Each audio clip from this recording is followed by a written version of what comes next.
mercredi à partir de 20h, c'est l'heure de 3 CFM. Invasion.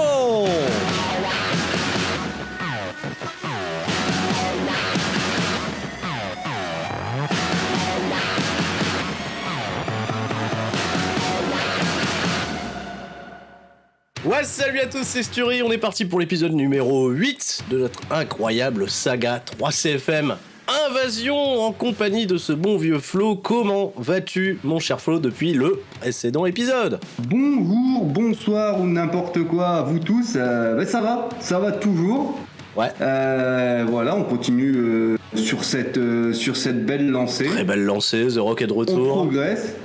Et voilà, on continue notre invasion d'Internet via ces magnifiques podcasts, j'ai envie de dire. Ouais, 2001, qu'on est en train de remonter petit à petit. Et là encore, j'ai pas une grosse histoire en termes de news, etc. Mais je voulais faire un petit point avant de se lancer sur la suite de cette route vers SummerSlam qui va commencer un petit peu à prendre forme, hein, parce qu'à l'issue de cet épisode de SmackDown, on va avoir quand même des matchs qui vont se révéler, des affiches qui vont se créer. Si on met de côté le fait qu'il y ait une invasion...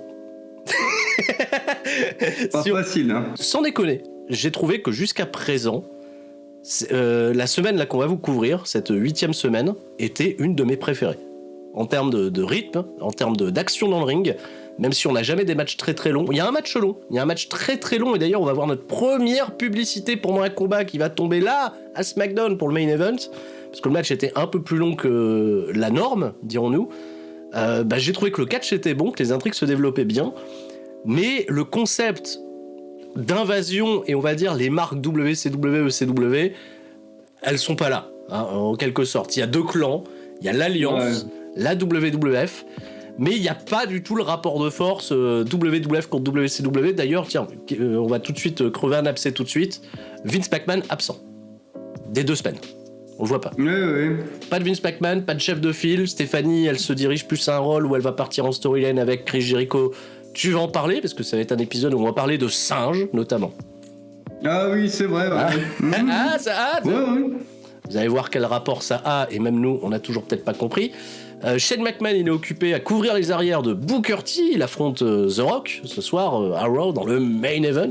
Et le reste, c'est des combats, c'est juste des programmes qui s'installent. Il y a même un programme qui s'installe timidement qui est intra la WWF. Mais à côté de ça, je tiens encore une fois à dire des excellents épisodes qu'on va vous couvrir. Et on est parti, ne perdons pas plus de temps. Direction le lundi 6 août 2001 avec Monday Night Raw qui réalise un rating de 5.2. Donc là, on est petite baisse, mais ça reste quand même 7 millions de téléspectateurs environ. The Rock est de retour et The Rock ce soir... Ouais, petite baisse, mais en même temps, maintenant, on va baisser. On a fait le pic la semaine dernière. Petite baisse, mais The Rock en action ce soir dans le main event contre Shane McMahon, Street Fight Match. On est à Raw, à Anaheim, en Californie, qui est pas réputé pour être le meilleur des publics de catch, mais pour le coup, là, ça a été. J'ai toujours ce mauvais souvenir de WrestleMania 2000, dès lors qu'on parle de Anaheim. Mais là, ça va. Ouais. Bon, là, ça a été, comme t'as dit tout à l'heure, c'était des shows qui étaient plutôt agréables et digestes à regarder, et on va se lancer, j'ai envie de dire, tête baissée, dans dès à présent, mais avant, on nous remontre les événements des semaines précédentes. C'est un grand classique qui est d'ailleurs toujours d'actualité. Ouais. Et voilà, comme tu l'as très bien dit aussi, on aura Shane McMahon contre The Rock en Street Fight dans notre main event de la soirée. Un petit événement parce que c'est le premier combat de Shane McMahon depuis le King of the Ring contre Kurt Angle dans le match éponyme qui est un Street Fight aussi et qui est un match pour Street Fight ultra recommandé. Donc on est dans la division maître de Shane McMahon et The Rock, premier combat en l'espace de 4 mois. Évidemment qu'on est au taquet pour voir si The Rock n'a rien perdu de sa superbe. D'ailleurs en opener, un combat pour le championnat hardcore qui est toujours défendu régulièrement et avec beaucoup de brio par Rob Van Dam. Non mais très régulièrement. Rob Van Dam, chaque épisode, match pour le championnat hardcore. Allez. Ouais. Et cette fois-ci ce sera contre Kane. Ouais. Et Rob Van Dam va être mis en danger parce que Kane il est toujours écrit comme un petit peu balèze. Ouais, très balèze. Protégé. 4 minutes de lutte avec le monstre. Et Rob Van Van Damme, il va conserver le titre malgré tout, grâce à une intervention de DDP. DDP qui est toujours en train de traîner dans les pattes de l'Undertaker et de Kane. Il va fracasser le dos de Kane, je crois, à grands coups de chaise. Et ça va permettre à RVD de conserver. Et on risque encore d'avoir les semaines suivantes des superbes combats avec RVD. Petite précision, petite note sur ce combat, 4 minutes, évidemment, Kane reste fort, protégé par l'intervention de Diamond Dallas Page. Mais sans déconner, Rob Van Dam qui a de l'excellent répondant dans ce combat face à Kane et qui régale le public. Il fait son spinning leg drop là sur la barricade. Quand il a une chaise, en effet, ça y va, les dropkicks avec la chaise dans le coin du ring. Même si c'est 4 minutes, on peut pas juger grand chose, mais ça reste toujours un Rob Van Dam qui est agréable à voir évoluer, même face à n'importe quel type d'adversaire. C'est un peu rigolo d'ailleurs que ça soit le premier Kane Rob Van Dam de l'histoire, premier Kane contre Rob Van Dam. Sachant que les deux hommes derrière formeront une équipe dans les années à venir, jusqu'à ce que le masque de Kane tombe et que le personnage évolue terriblement. Voilà, le premier Kane Rob Van Dam, c'était là, on l'a vécu le 6 août 2001, et qui restera malgré tout, c'est un match qui restera totalement anecdotique, mais qui met dans le bain. Tu mets tout doucement dans le bain et on va retourner un peu plus tôt dans la soirée. On va nous remontrer plutôt dans les événements de l'invasion. On va nous remontrer des images des semaines précédentes avec Debra, Austin, Cookie, Plateau, Gueule. Ah voilà, ça, la classique de le Cookie qui reste fort. On aura un petit fil rouge autour d'Austin et Debra et les Cookies et tout et de nouveaux protagonistes. On va se régaler. Aussi un peu plus tôt, un des autres fils rouges de notre soirée, là c'était plutôt dans la journée. Alors avant d'aller au fil rouge, c'est-à-dire qu'on a le recap avec les images Debra Austin de la semaine dernière, mais on voit Austin et Debra arriver ensemble. Oui. Plutôt complices. Le groupe vit bien. Le groupe vit bien malgré l'altercation à SmackDown. Apparemment, il y a eu des discussions à la maison. Voilà. Ouais, ils arrivent ensemble. La suite. Ouais, un bon coup de plateau pour remettre les idées en place parfois. Ouais. Non, faites pas ça à la maison. Pas de coup de plateau à la maison. Vas-y, je te laisse enchaîner avec le deuxième fil rouge qui est totalement improbable, celui-là. Oui, le deuxième fil rouge avec le champion WCW Booker T, un peu en complexe d'infériorité par rapport au Rock, et il veut prouver. Le mec, il veut prouver. Alors, ce qu'il va faire, c'est qu'il va aller passer des auditions pour un rôle au cinéma. C'est super, je trouve. Parce que comme The Rock a été une star, qu'il a fait le cinéma, etc., l'autre, en effet, complexe d'infériorité, il fait « moi aussi, je peux faire le cinéma, passer une audition ». Voilà. Et du coup, il se retrouve face à la réceptionniste. Il s'attend à être reconnu, il s'attend à être fameux. Bon, apparemment, la réceptionniste, elle regarde pas trop de catch, elle reconnaît pas trop Non. Elle reconnaît pas trop Booker T. Et elle lui tend un petit piège, elle va lui dire rappelez-moi votre nom ou un truc comme ça, tu vois, pour remplir la paperasse, rappelez-moi votre nom. Et à peine Booker T veut lui répondre à lui la Senra, on s'en fout de votre nom, un peu à la manière de The Rock. Elle avait regardé Raw la semaine précédente, bien joué, la réceptionniste. Booker T qui commence mal ses premiers pas dans le cinéma. Et une réceptionniste incroyable. Je ne sais pas pourquoi ils lui ont fait porter à cette brave dame qu'on ne connaît ni d'Ève ni d'Adam une perruque blonde, alors qu'on voit qu'elle a des cheveux noirs en dessous, donc c'est assez mal foutu d'ailleurs. Très étonnant. Et j'aime bien moi la petite line où il lui dit je suis le Bookerman, et elle lui dit le Boogeyman. Mais on n'a pas de rôle pour cette audition là. Voilà. Oui. Petit truc fun. Oui, le fil rouge. Fun, c'est un fil rouge. On aura d'autres, on aura des nouvelles plus tard du début de carrière de Booker T dans le cinéma. À Hollywood. Let the bodies hit the floor. Première fois qu'on entend la musique chère à l'Alliance, Let the bodies hit the floor, qui sera le thème d'entrée, enfin le thème du pay-per-view SummerSlam, mais qui devient aussi pour info, le thème de l'Alliance, et là, plus spécifiquement, le thème de Stephanie McMahon. Voilà, qui est confiante, qui va arriver confiante quant au fait que les corps, justement, de Angle et de The Rock vont hit the floor au SummerSlam. Tout à fait. Et elle va également beaucoup parler de son frère qui va se présenter comme un gladiateur face au Rock ce soir et remporter une victoire précieuse pour l'Alliance. Elle n'est pas entourée de tout le monde, elle n'est pas dans un discours inspirant, tu vois, avec tous les membres de l'Alliance derrière elle.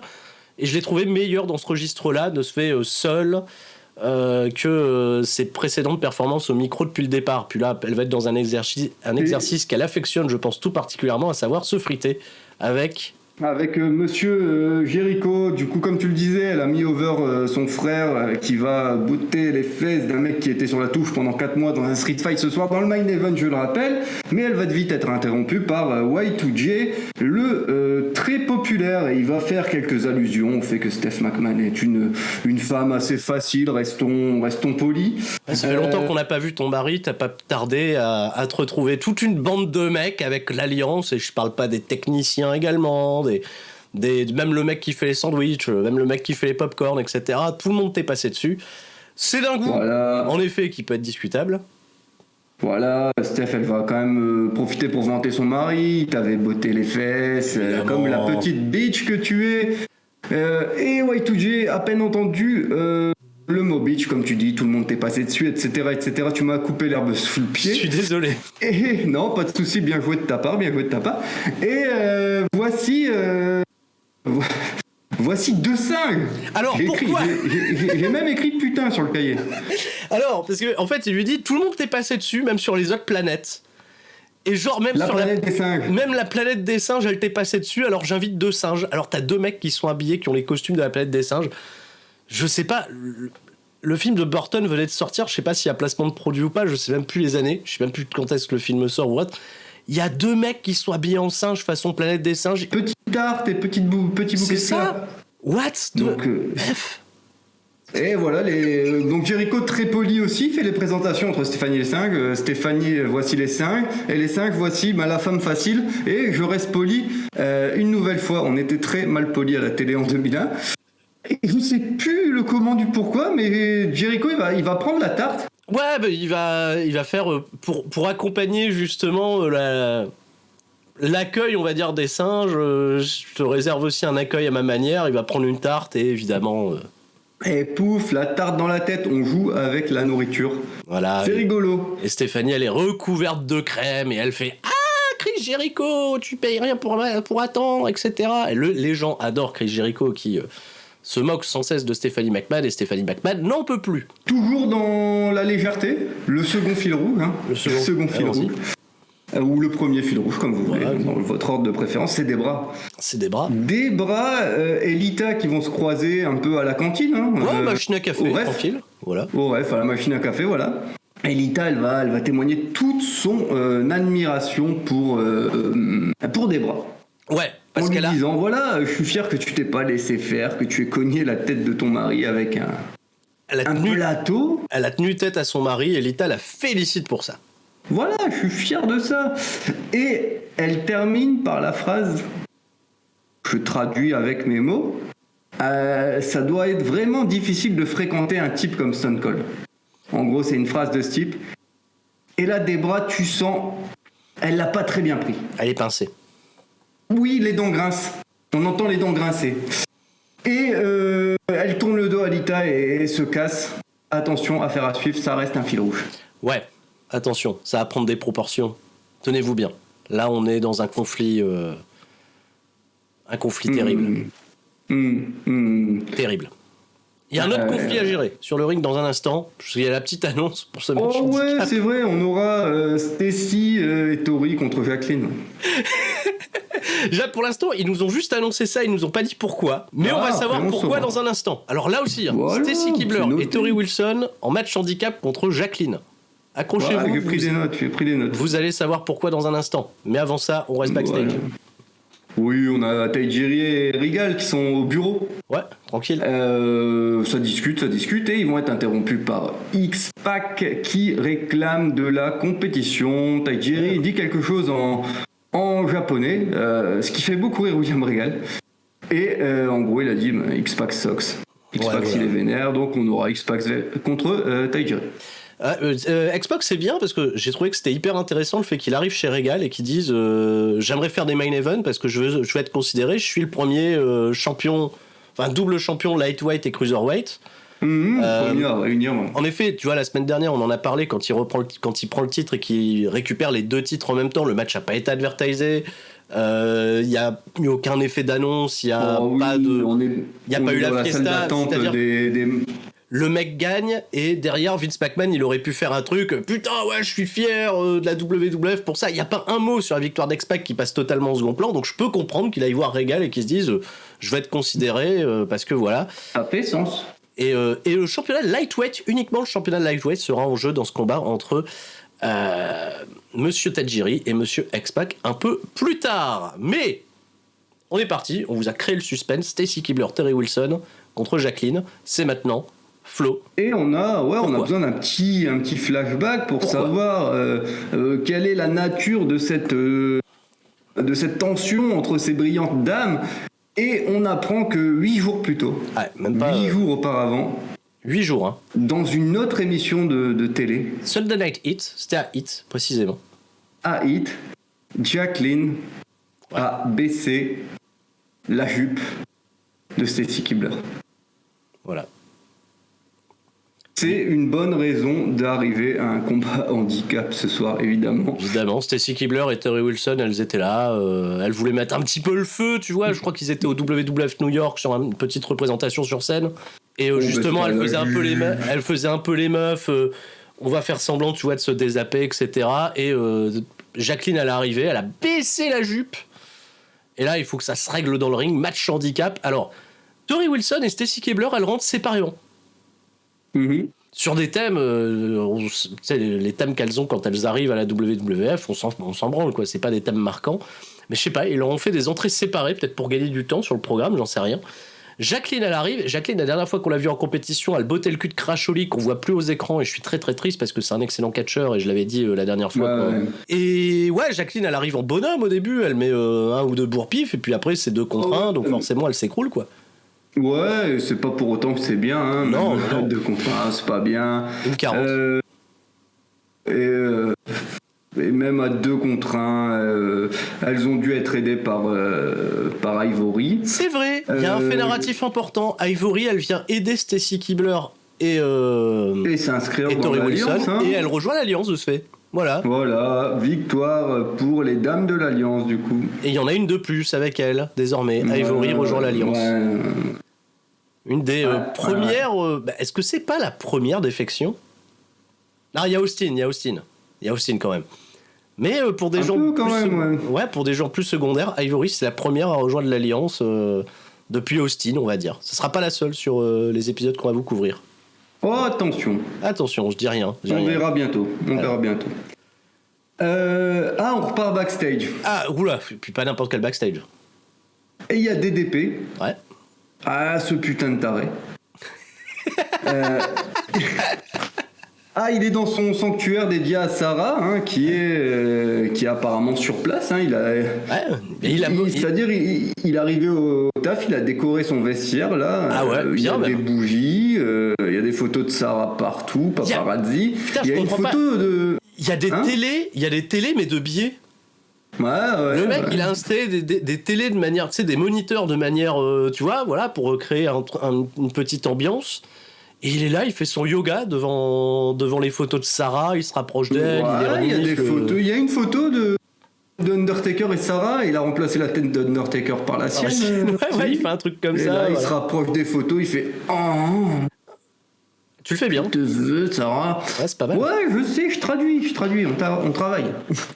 On travaille. Bon, donc voilà, c'était l'instant putain de taré, on dit des gros mots, désolé.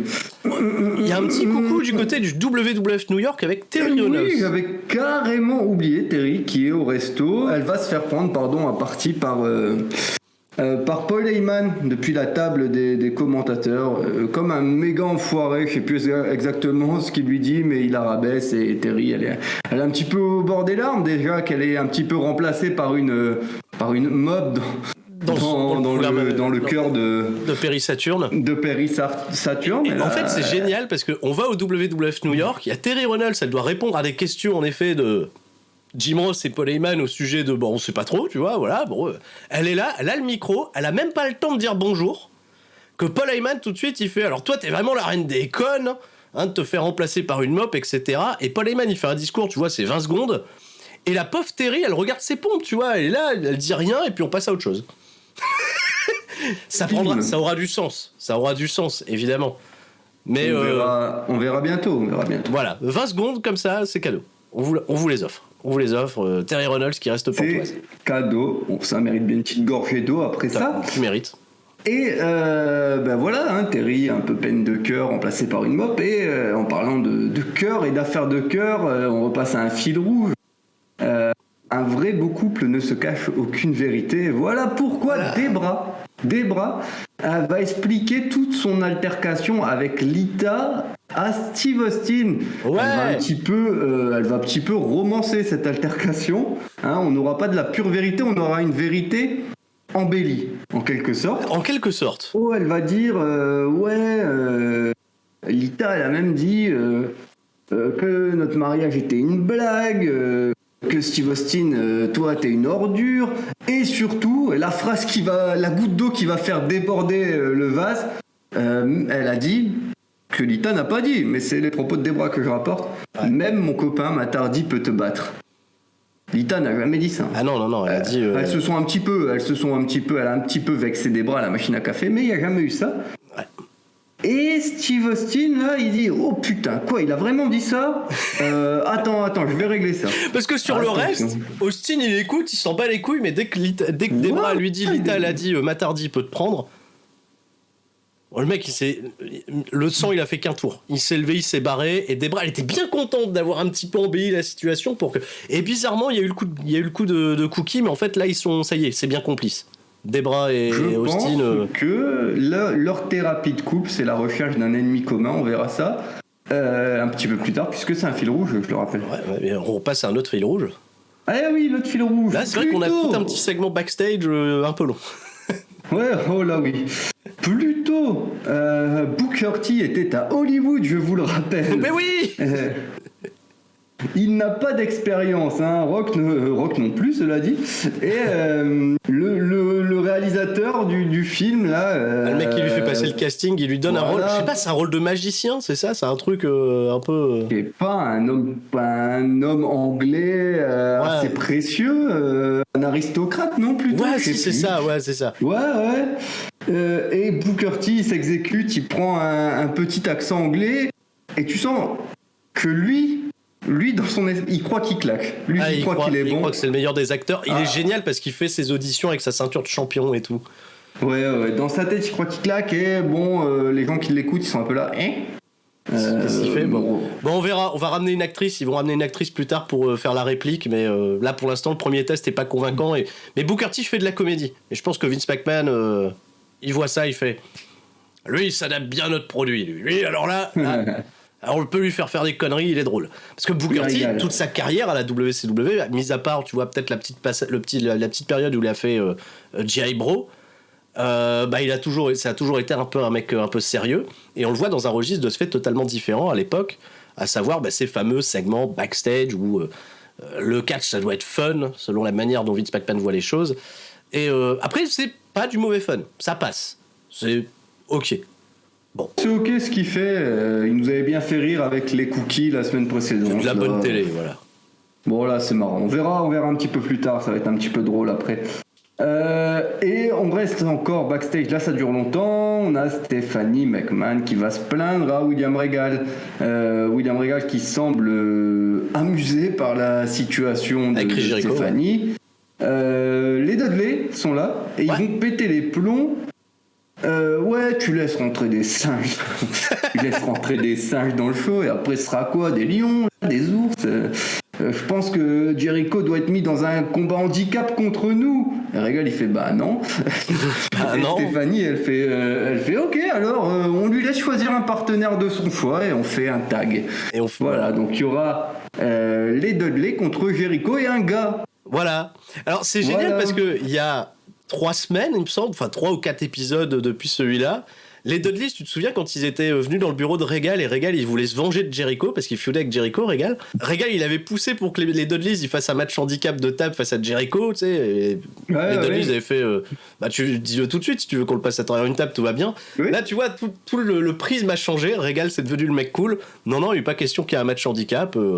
Et même Stéphanie elle plie. Il se trouve un partenaire et on va lui casser la gueule quand même. Voilà. Donc, voilà exactement. Donc, plus tard dans l'émission, Match par équipe, Jericho est un partenaire de son choix contre les Dudley Boys. Bon, ça fait longtemps par contre qu'on n'a pas vu de catch dans le ring. Eh ben, on va regarder un tout petit peu pour 3 ou 4 minutes le championnat Light Heavyweight, un match qui nous a été advertisé un petit peu plus tôt. Tajiri contre X-Pac.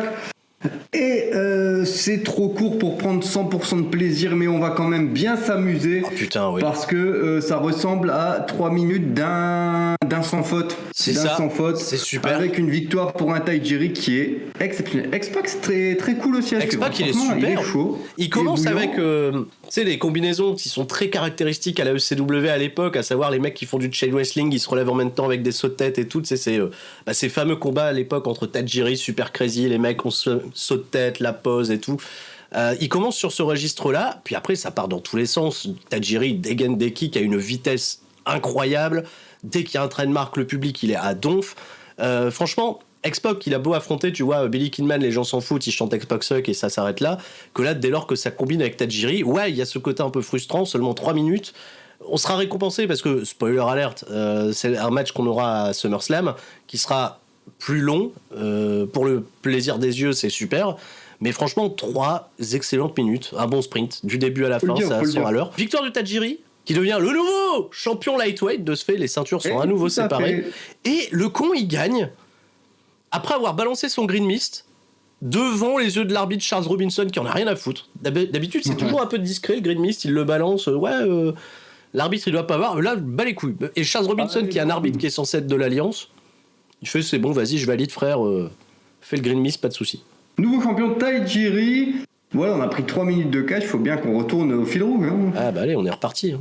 Le fil rouge, Austin, Debra, Lita et Matardi maintenant. Parce que Austin, il vient engueuler littéralement Lita qui était tranquillement occupée de discuter avec Matardi. Et les tourtereaux, Lita et Matardi, sont un petit peu dans l'incompréhension de se faire autant pourrir, quoi. Hein, il n'y avait pas non plus de... Enguirlandais, c'est le mot. Et Austin, il va devenir physiquement presque de plus en plus menaçant avec Lita. Ouais. Hein, langage corporel très agressif. Et Monsieur Matt, là, il va un petit peu bomber le torse. Ah, il va bomber le torse, on parle pas comme ça. Ma copine, il fait écoute, je sais pas ce que Debra t'a dit, mais voilà. Hein. Si tu veux qu'on se la donne, on se la donne. T'es un mimi, t'es un mytho. En gros, et Austin, il prend la mouche. Hein. Quoi tu dis que ma femme c'est une menteuse maintenant. Moi je vais te botter le cul ce soir. Et tu peux amener ta petite amie avec, je vais lui botter le cul aussi. Voilà. Donc ce soir on pourrait partir sur un Austin contre Matardi un petit peu plus tard dans la soirée. C'est super. J'en reparlerai tout à l'heure, mais je vais te dire pourquoi je trouve ça super. Mais même le développement est super intéressant parce que même Austin, quand il débarque en fait dans le vestiaire avec les deux, et là il regarde Lita et déjà Debra la surenchérit sur certains trucs que lui il surenchérit encore plus. Donc en fait Debra et Austin ils se sont trop bien trouvés quoi. Voilà, ils se connaissent par cœur là, ils ont réalisé. En fait, ce fil rouge là, c'est le fil rouge qu'on appellera la thérapie de couple, pardon, la thérapie de couple. Ils se sont trouvés 2 petites têtes de turc pour se renouer, hein, pour se remettre sur même longueur d'onde. Et c'est cool, Austin en action de ce fait. Hein. On en reparle après. Se fait Austin en action. Dans un combat simple. Et second fil rouge de la soirée, Booker T, futur acteur ou futur flop d'Hollywood, on verra. Il est en casting, il est avec une autre actrice, donc comme tu l'avais dit tout à l'heure. Il joue tout le temps ce personnage-là, donc lui, il croit qu'il claque, Booker T, il est chaud. Et ce petit débile, il joue les indications, tu vois, sur un texte de théâtre, t'as toujours les indications avec comment tu dois te positionner, en fait, il joue les indications, et il a fond dedans, il se rend pas compte qu'il est en train de pas jouer les dialogues, en fait. Il est super con pour le coup. L'actrice, elle est quand même frustrée, là, on comprend... Elle comprend pas, elle dit en gros c'est quoi ça? C'est un amateur, qu'est-ce qui se passe? Pourquoi vous avez donné un... Ça, elle se sent un petit peu mal à l'aise, et Booker T, lui, il fait le Mac, tu vois, il fait genre, je suis Booker T, 5 fois champion, etc. Ouais, il va, comment dire, il va sortir du rôle qui lui est attribué pour ce casting, et il va appeler l'actrice Sokka, carrément. Ouais, Il va s'énerver, le casteur il est complètement choqué, il va lui dire mais alors monsieur Booker T. On parle pas comme ça. Et là, elle entend son nom. Je pense que c'est dans ce moment-là, parce qu'après il y a encore un truc. À ce moment-là, elle fait mais ah ouais, t'es Booker T. Ah ouais, vous êtes Booker T. Et lui il fait 5 times. Genre 5 times. Et elle fait ouah, vous êtes de la même famille que Mr. T. Super blague. Il se retourne vers le mec qui lui fait passer l'audition là. Tell me she didn't just say that, tu vois, sa petite catchphrase, dis-moi qu'elle m'a pas dit ça. Voilà, petit équilibre, petit moment fun, c'est cool. Les mecs savent écrire des segments backstage un peu drôles à l'époque, et de ce fait, ça passe assez bien. Ouais, ça va, c'est marrant. Il y en a encore un petit peu plus après, avec encore une autre vanne derrière, c'est ça qui est pas mal. Suite et fin. Suite et fin. Les Dudley Boys. Oui, les Dudley Boys contre Jericho. Et le populaire et Kurt Angle. La pop quand Angle. Alors c'est super. Monstrueux. La pop quand Angle qui vient accompagné de Chris Jericho, c'est incroyable parce que Kurt Angle est dans cette situation. En effet, avant que The Rock revienne, c'est le top babyface, le leader de WWF en quelque sorte. Moi j'ai peur, tu vois, à ce moment-là pour Kurt Angle, The Rock va arriver, il va se faire éclipser. Et je trouve qu'en fait dans ce scénario, dans ce booking là, et c'est un point sur lequel je disais c'est super qu'on ait ce matardi Steve Austin. Austin et Angle, on le sait, c'est le programme pour SummerSlam. Angle a challengé Austin la semaine dernière. On a pris la direction pour ce match-là. Là, sur cet épisode de Raw, il va y avoir 0 interaction entre Austin et Angle. Et ils vont juste vivoter de part et d'autre dans des programmes différents. Et ça, c'est un truc, tu vois, par rapport à l'ère moderne, on va dire, passer les années 2020, on va prendre à des choses qui sont peut-être un petit peu plus parlantes vis-à-vis de l'actualité. C'est un truc que je trouve totalement rafraîchissant de voir ça, que les catcheurs à la WWE peuvent avoir des programmes, peuvent sortir, on va dire, d'une espèce de dimension où c'est un couloir tout droit. Et si vous êtes engagé dans un programme avec un catcheur, vous devez interagir uniquement avec lui. Et s'il y a des catcheurs annexes, la personne avec qui vous devez être focus doit être là. Cet épisode de Raw, le fait qu'Angle, il soit associé à Jericho, le match, en plus tu vas en parler, ça dure 5 minutes, mais c'est un sprint, c'est super. Et que Matt Hardy et Austin, ils ont un programme fil rouge qui va se résoudre sur un épisode. Ouais, je trouve ça génial. Il y a en fond d'écran, ou en tout cas en fond de scène, toujours cette truc de l'invasion qui permet... Qui permet aux catcheurs d'avoir d'autres choses à raconter, de pouvoir vivre un épisode ou deux sans forcément se rencontrer. Ouais, t'as raison, c'est pas mal. Je trouve ça super. Je suis désolé, je fais une petite comparaison de ce fait avec un truc plus moderne, à savoir All Elite Wrestling. Moi, ce que j'aime bien, tu vois, dans le booking qui est proposé par All Elite Wrestling de nos jours, c'est que on n'a pas peur de prendre des catcheurs qui ont des programmes l'un contre l'autre et de dire, ok, le catcheur A qui est en programme avec le catcheur B, il va l'affronter un catcheur C. Il va prouver son point, le catcheur B il va l'affronter un catcheur D. Ils vont peut-être pas avoir d'interaction cette semaine ensemble, mais ils vont être dans d'autres petits trucs pour faire grossir, on va dire, leur momentum, leur note de hype, et au moment où ils vont interagir, ça va péter. Et là, j'ai trouvé vraiment que ça, c'est un truc qui se perd de nos jours à la WWE, mais qui était parfaitement symbolisé par ce qui se passe là, juste sur cet épisode. Je trouve ça super. Chris Jericho Angle contre les Dudley Boys, putain, quel pied! Quel match! Quel pied! Il faut prendre son pied pendant 5 minutes et c'est un match hautement recommandé de cette semaine. Kurt Angle, il va subir la hit en début de combat et il va réussir à trouver le hot tag pour Jericho, qui est un hot tag qui va amuser énormément le public. C'est l'équipe populaire d'un soir. Et très rapidement après ce hot tag, Jericho il va se retrouver en position de battre Devon. Notamment grâce au Lion Salt, mais Boba Ray Dudley qui va nous faire la classique Boba Ray Dudley en tirant le pied de l'arbitre. Un Rhino sauvage apparaît et va porter un gros gore sur Chris Jericho. Et là, on se dit c'est terminé. On a l'habitude que les matchs soient courts et on est dans une parfaite Logique, puisqu'on a l'impression qu'on essaye de construire un Rhino contre Y2J. Donc, on pense que ça va terminer là. 1, 2 et Nearfall. La Nearfall, elle est incroyable. Monstrueux. Explosion du public. Celle-là, c'est une Nearfall qui te prend un contre-pied. Il y a des Nearfall que tu vois venir. Ouais. Celle-là, franchement, on la voit pas venir. On la voit pas venir. De ce fait, donc, le match se engage. Jericho, il arrive à aller chercher Angle. Angle, il va chercher carnage. Angle. Il va clean le ring, comme on dit. Il va réaliser un merveilleux moonsault qui va être réceptionné par les genoux de Devon. De Devon. L'impact est terrible. Les Dudley en profitent. Ils vont tenter le 3D, mais Jericho, il empêche Bubba Ray Dudley de sauter et Kurt Angle va réussir à retourner Devon dans l'angle lock. C'est Bubba Ray qui prend l'angle lock. C'est l'inverse en fait. En fait, ils veulent faire le What's Up Headbutt, je crois, et Jericho retient Devon qui peut pas sauter de la 3e corde. Oui, c'est pas le 3D, je dis n'importe quoi, c'est le What's Up Headbutt.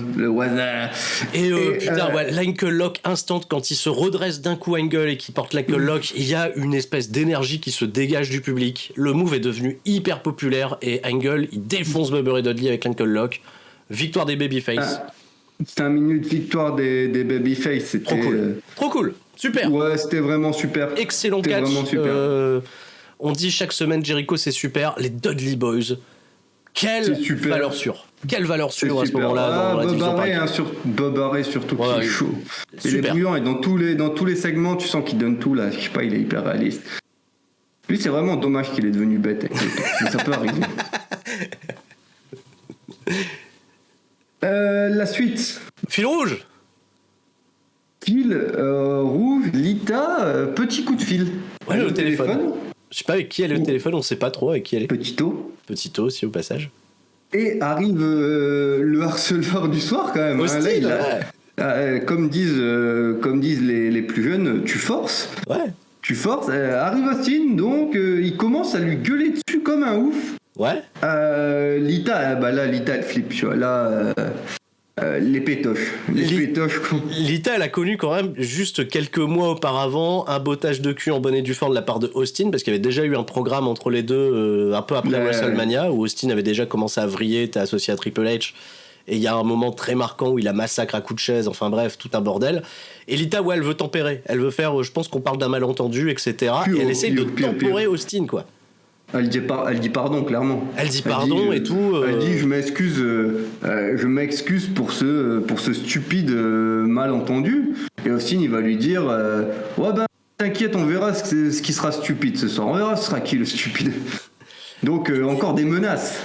Et quand Austin part, Lita, tu vois, elle baisse la tête, elle se dit merde, on a merdé. Ils savent quand même qu'ils viennent de se frotter, tu vois, à Stone Cold Steve Austin, que c'est pas n'importe quoi.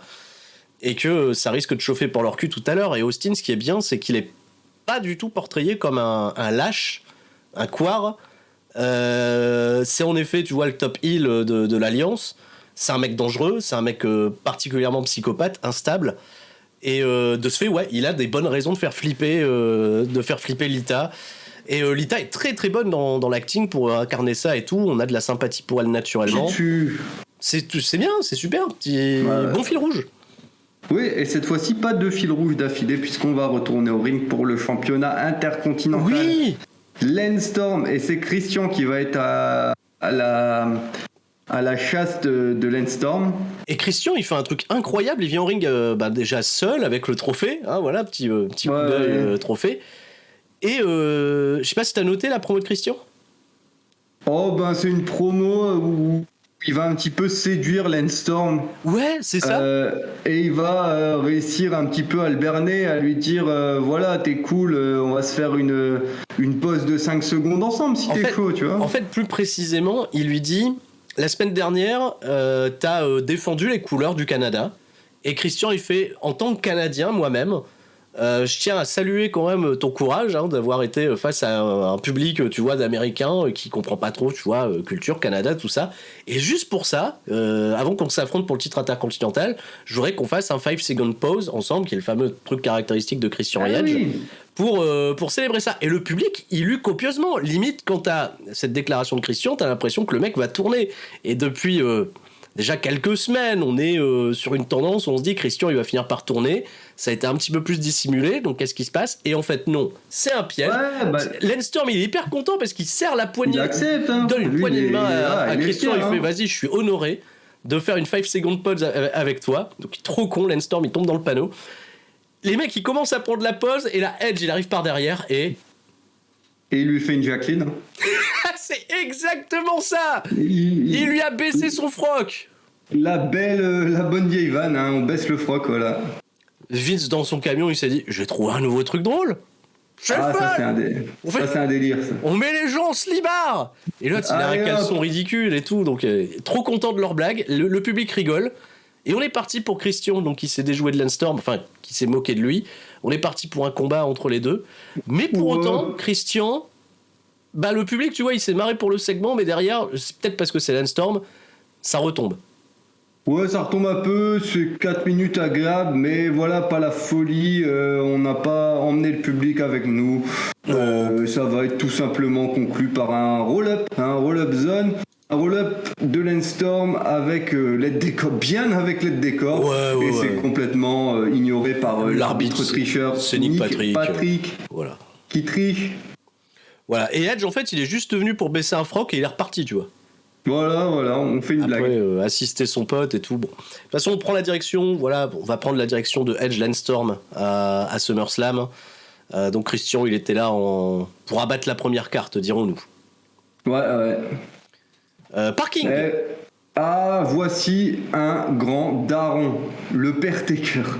Le père Taker qui arrive en meule avec Sarah, là, on n'a pas de casque, on est chaud sur la meule. Et il y a Kane qui vient l'accueillir et lui dit genre on est dans un labyrinthe, là, c'est genre ils ont fait un stage de Mario. Kane il dit je sais où DDP il a mis son temple dédié à Sarah, viens je vais t'emmener là-bas. Ouais, j'ai repéré là le backstage, il a mis des photos, il est chelou. Mais moi j'adore en fait la décontraction du Taker qui arrive en moto alors que le show il a débuté depuis plus d'1 heure. Genre lui il se pointe en retard au travail, bat les couilles. En meule, bien bruyant, sans casque. Une arrivée de daron, là, une arrivée de grand daron. Grosse arrivée de daron. J'aime bien parce qu'il a un regard vers Sarah, tu sais, il lui dit pas un mot. Mais moi j'ai senti dans son regard, tu sais, tu me poses des problèmes quand même, meuf. Qu'est-ce qui t'a. Qu'est-ce que tu lui as fait au DDP pour qu'il soit excité comme ça? Bon, il lui dit pas, hein, évidemment, c'est mon interprétation. Rocky. Ouais. Il est là. Ben ouais, il a un match, hein, donc vaut mieux. Voilà, tu le montes backstage, Rocky. T'as toujours une espèce d'euphorie de la part du public. C'est genre, tout le monde se fait pipi dessus, tu vois. Qu'est-ce qui se passe? The Rock est là, ok. Incroyable. Oui, les gens ils sont émoustillés, ils vont être encore plus émoustillés quand ils vont se rendre compte qu'il aura une interaction ce soir avec Kurt Angle. Putain, bah oui. Deux petits chouchous du public, hein, de gros chouchous du public. C'était intelligent de faire ça là maintenant. Ouais, et Angle il veut lui donner des conseils. Ouais. Des conseils car il a une expérience. Avec Booker T, ouais. Avec Booker T. Ouais, bah il l'a déjà affronté. Avec Shane. Ah, et avec Shane aussi, ouais, pour les Street Fight. Oui, une expérience avec Shane pour le Street Fight. En tout cas, c'est là où je voulais en venir. Pardon. Et toujours, même quand c'est sérieux, faut finir avec du rigolo. Du rigolo et du lolo. Du lolo cette fois-ci. Du lolo.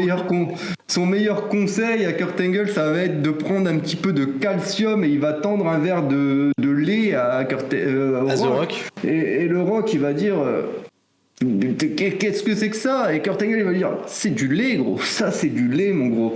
Et Rock, il va être un peu circonspect, mais il va boire le lait.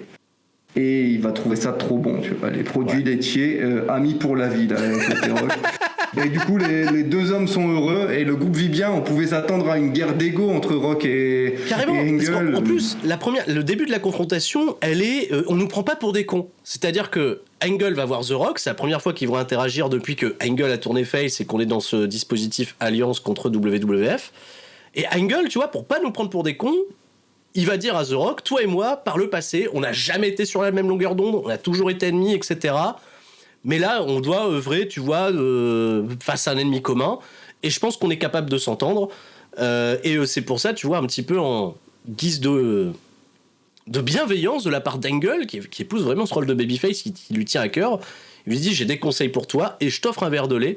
The Rock, toutes ses catchphrases comme d'habitude. D'habitude, j'aurais pris ce verre de lait et je te l'aurais foutu bien profond dans ton derche, comme il a l'habitude de le dire. Mais à la place, je vais le prendre. Il boit le lait, il s'en met partout et évidemment pour rendre le truc un peu sexy. Bien entendu, c'est The Rock. Il est trop content. Les mecs se serrent la main.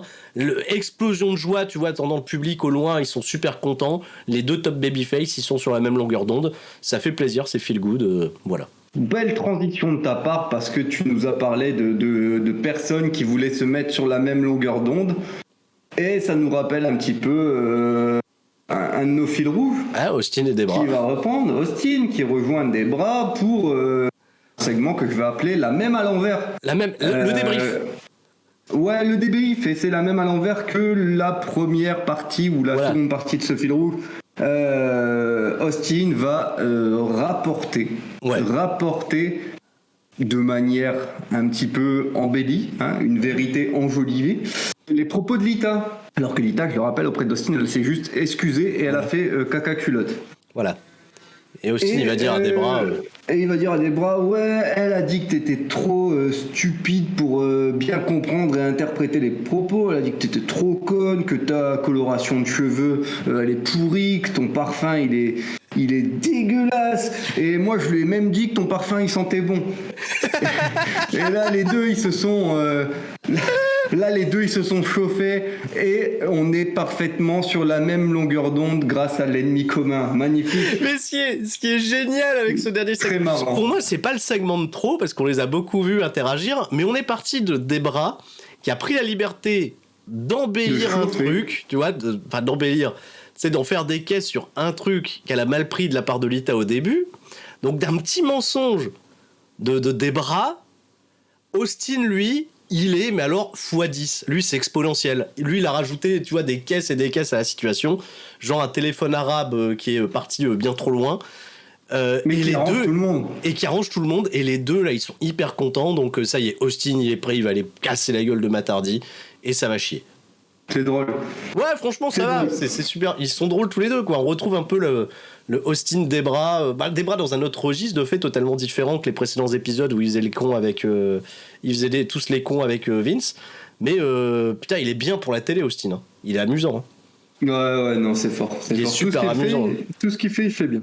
Bah ouais, sauf que les gens, ils voulaient le voir babyface, quoi. C'est pour ça que aussi ça dégringue. Eh oui. Mais bon, on en avait déjà parlé lors de l'épisode avec le très bon Rabbi concernant l'invasion. Voilà. Les égos à l'époque. Les égos, c'est ça. Et c'est pour ça que je vais juste rajouter ça. C'est-à-dire que et j'insiste vraiment parce que je suis un gros défenseur de cette période de l'invasion.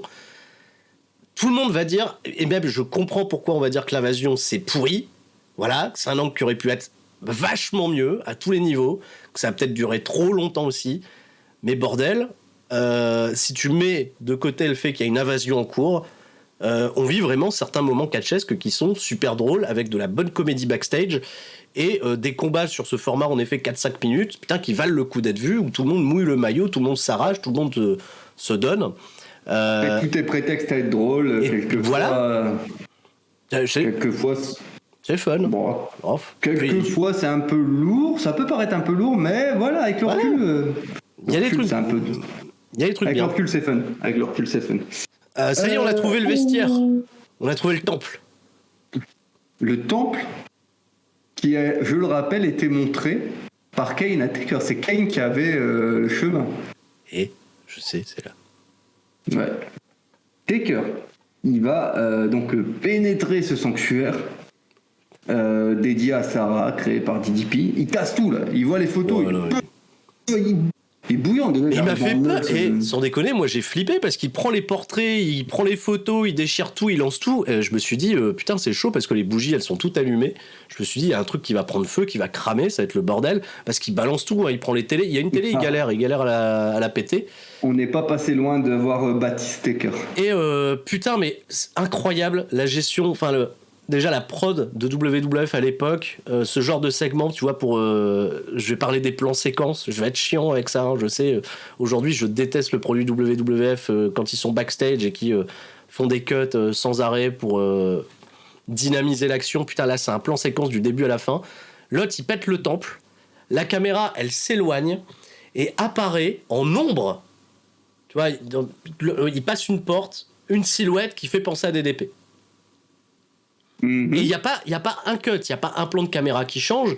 Il y a l'ombre qui apparaît du mec, là, c'est DDP, ok, enfin, supposé, tu vois.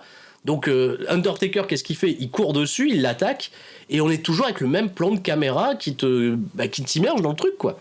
Et c'est génial. C'est pas mal, ouais, c'est plutôt... C'est bien produit. Ouais, après le fond, non, mais le c'est fond, ça, tu vois. Mais oui, mais on a moins d'options qu'à l'heure actuelle et c'est pas plus mal. Mais carrément. Oui, non, il y a c'est un plutôt effort bien foutu. Il y a un effort de prod, de mise en scène que je trouve assez cool, même si l'idée de fond est cringe, hein, parce que le personnage de DDP, c'est cringe de ouf, ça dégoûte et tout. Mais putain, sur juste cet effort de prod et de réal, bah voilà, je suis d'accord. Je valide, je comprends. Donc attaque. Bagarre entre un Taker Furax et un DDP plutôt moqueur, lui il est content. T'as vu mon sanctuaire là. Mais c'est pas DDP. C'est la baston et c'est Canyon, oui, c'est Canyon. C'est ça qui est génial. C'est Canyon. C'est que Canyon il s'est habillé en DDP, il a mis une perruque. Oui. Et de ce fait, le vrai DDP, il arrive par derrière et il tabasse Taker, donc ils se sont fait avoir. C'est Canyon, c'est DDP qui rigole, qui attaque par derrière, donc on a 2 contre 1. Ouais, et Kane il arrive trop tard. Mais pourquoi t'es en retard, gros ? Bah, Taker il arrive en retard sur Sable. Ouais, mais c'est lui qui a montré la pièce. Il lui a dit c'est là, attends, je vais au chiottes, je reviens. Bon, c'est pas grave. C'est là, imagine Kane. Voilà, le truc il est là, je te laisse, hein, c'est ton job, moi je pars aux chiottes. Et là je peux comprendre en effet, Kane, déjà le temps d'enlever la combi, etc., d'aller couler un truc et de revenir, il se dit, bah Taker il est pas ressorti là, il est en retard. J'ai entendu du bruit, il se fait attaquer ou il attaque quelqu'un, je vais aller voir. C'est ça. Voilà, c'est comme ça qu'on va se raconter l'histoire. En tout cas, Kane qui va chasser les vilains, affaire à suivre, Ah ouais, le mec, je sais où aller sa pièce. Et après, il est en retard, le mec. Son pote, il se fait tabasser dans cet endroit de pervers, là. Oh la vache. Ok, il est con. Il avait son masque à l'envers, ouf. Et la bouche devant les yeux, là. Bon, Kane, pas grave, t'es en retard. Il chasse les vilains et on en saura plus dans ton épisode. C'est vrai. La fin du fil rouge. Allez, Matardi, Steve Austin, on est parti. La fin du fil rouge dans le ring avec Matardi accompagné par Lita contre Austin qui sera accompagné plus tard par Debra. Austin il va laisser aucune chance à Matardi quand même. Alors non, je suis pas d'accord parce que le tout début du match, Matardi il se laisse pas faire et il arrive à jarter Austin du ring qui lui-même est surpris, il fait oula merde. Wow, il se prend une branlée. Mais après derrière, une fois que ça revient dans le ring, que la cloche sonne, c'est mort, c'est du sens unique Steve Austin. Mais alors Austin, il fait pas juste de la bagarre et il triche. Le mec, il fait des Fireman's Carry, il lutte, il catch et il donne une leçon véritablement de catch à Matardi qui a 2-3 comebacks, mais viteuf. Mais c'est format 4 minutes et Austin, il est super convaincant dans son catch. Très bien, c'est très bien. Très bien, et le tournant du match. Le tourning du match. C'est Lita qui va se plaindre d'un litige ou qui va tenter de jouer la grue, voyant son mari se faire défoncer, elle va monter sur la prône. Matardi se fait étrangler pendant longtemps dans le coin du ring et Lita, donc de ce fait, elle veut se montrer, elle monte sur le point, Debra arrive. Debra arrive, elle tire la jambe. Lita, elle va courser Debra. Debra, elle va passer par le ring. Lita, elle va suivre par le ring, mais Lita, elle va être interceptée par Austin. Voilà. Et Austin, il va le faire. Bat les couilles, Austin. Il avait dit dans le fil rouge, plutôt dans la soirée, qu'il botterait le cul de tout le monde. Et il l'a fait 2 heures sur Lita. Putain, le stunner, il est magnifique. Oui, très beau. Ouais, il a plié en 2, incroyable. Derrière, Matardi, la même. Ensuite, Stunner sur Hardy. Matardi, il revient par derrière, il tente le Twist of Fate, il se fait contrer Stunner, enfin, l'enchaînement est super et... Austin, il remporte le combat, mais il est fou furieux, fou agacé. Ah ouais, il va continuer de les trash-talker, il va montrer sa ceinture. On ne sait pas ce qu'il dit à Lita, par exemple, mais il vient lui parler, tu vois, à 2 cm du visage. C'est comme les mecs qui viennent te parler très très près, là, tu sais, de manière... voilà, on ne sait pas ce qu'il lui a dit, mais tu sens qu'il lui a peut-être dit des trucs, Lita, elle va faire des cauchemars. Voilà. Austin, il se casse.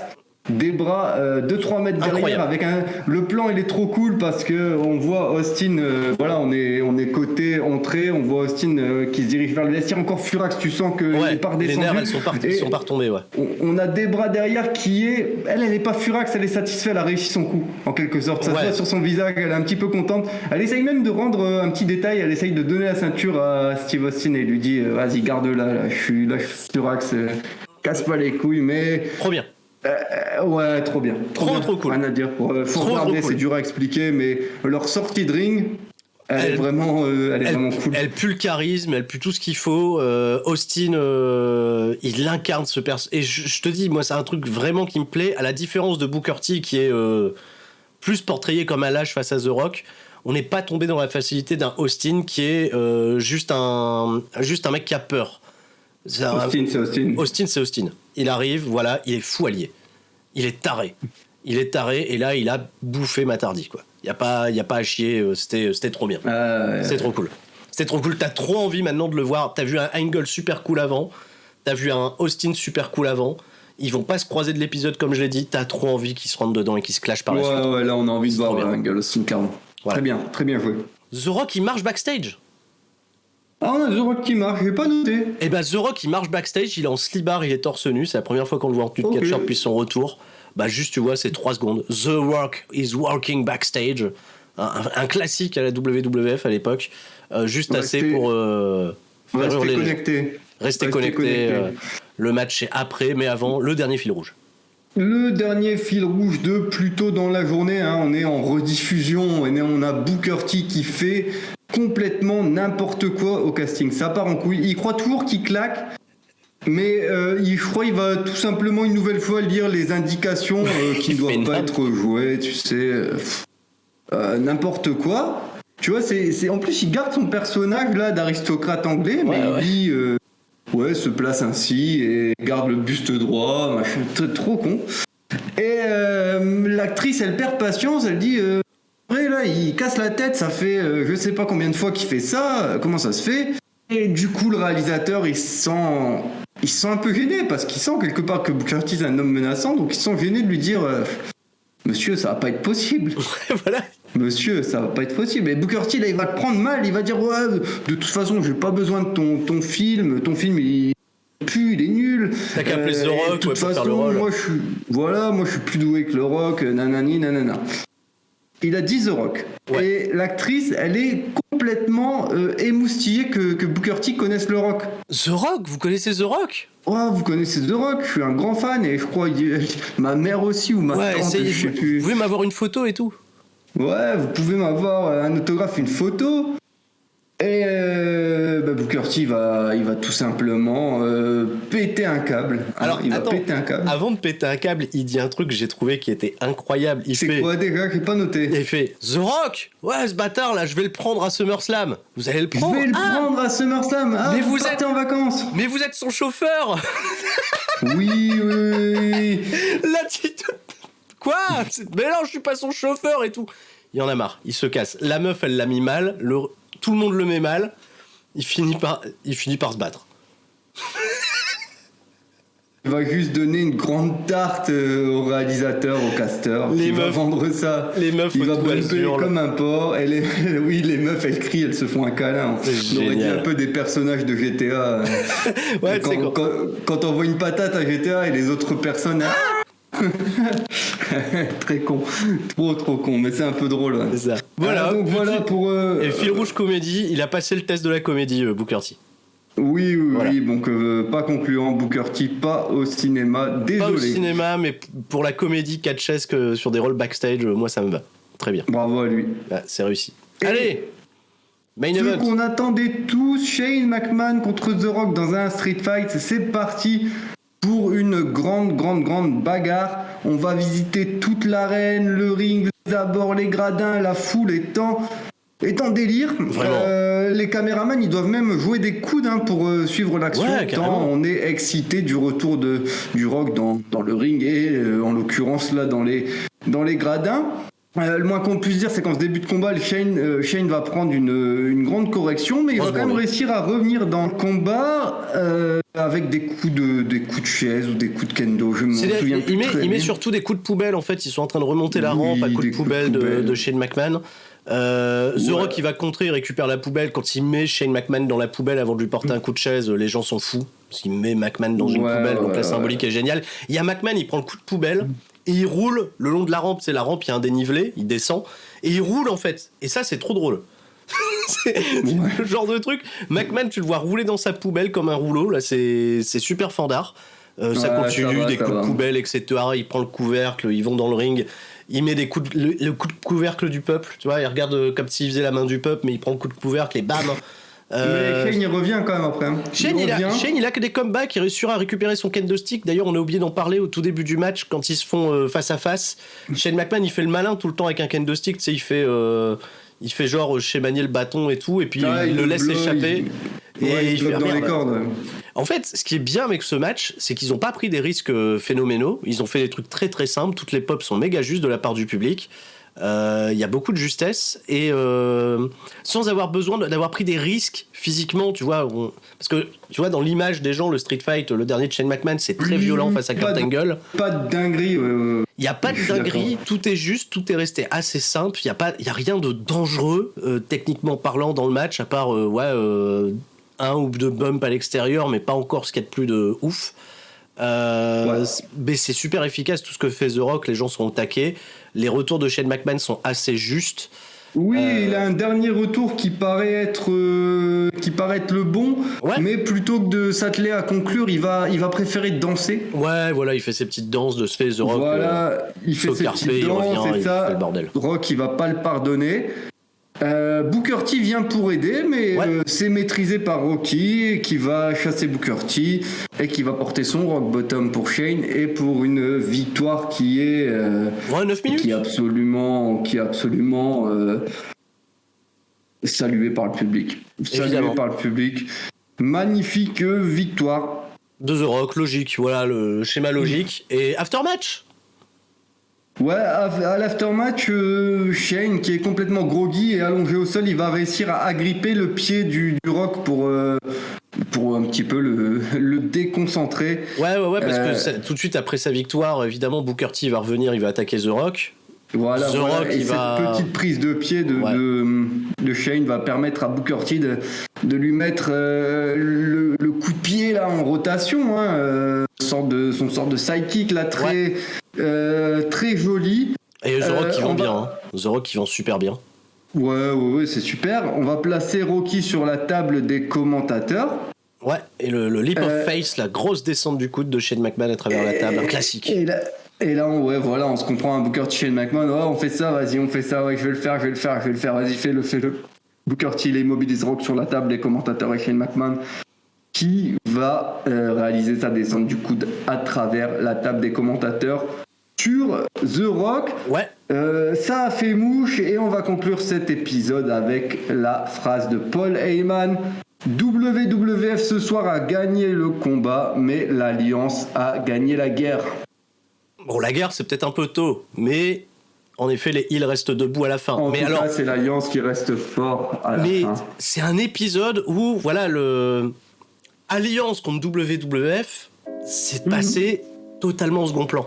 Il n'y a pas du tout le duel de suprématie des branches. C'est juste du catch avec un programme. Et si on fait abstraction de ça, comme je dis, cet épisode de Raw, il était très bon quasiment du début à la fin. On peut en effet être un peu dérangé par la longueur de certains segments qui privent de catch, mais au final, à l'époque, il faut rappeler quand même, Monday Night Raw, c'est pas 3 heures comme de nos jours, c'est seulement 2 heures. Et on a, je sais pas, au total, il y a 7 combats sur la soirée. 7 combats. En effet, il y en a un qui fait 1 minute 30 pour le plus court, 8,49 pour le plus long.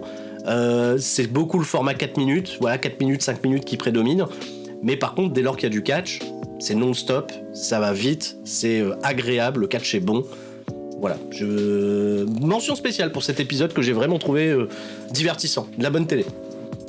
De la bonne télé, voilà. Ouais, tu as tout dit pour la conclusion. Dans cette dernière ligne droite pour SummerSlam, on s'éloigne un petit peu de l'invasion, de l'opposition WWF-WCW. Ça va me permettre une parfaite transition par rapport à SmackDown, parce que ça va revenir. Allez, je te laisse faire, c'est ton... J'y vais, je transitionne. C'est ton métier. L'épisode de SmackDown, on enchaîne, 4.2 au niveau des ratings, 5,5 millions de téléspectateurs. On est très précisément le 9 août lors de la diffusion, enregistré le 7 août. On est au Staples Center à Los Angeles, grosse ambiance, énorme ambiance, et l'épisode va s'ouvrir avec justement un rappel qu'il y a bien l'alliance contre WWF, parce que c'est Austin debout sur une table backstage, avec tous les membres de l'alliance autour de lui, et Austin qui a un discours de leader, qui mobilise des troupes, gros discours de leader, rallié derrière le patron, il a eu un succès, il a battu Matt Hardy, etc. Il le fait au nom de tout le monde, et il va citer, je le fais pour Tommy Dreamer, je le fais pour Raven, je le fais pour ce gars-là, je le fais pour... Il n'y a pas de Shane McMahon impliqué, il n'y a pas de Stephanie, il n'y a pas Paul Heyman de ce fait, et juste Austin en tant que leader de l'Alliance.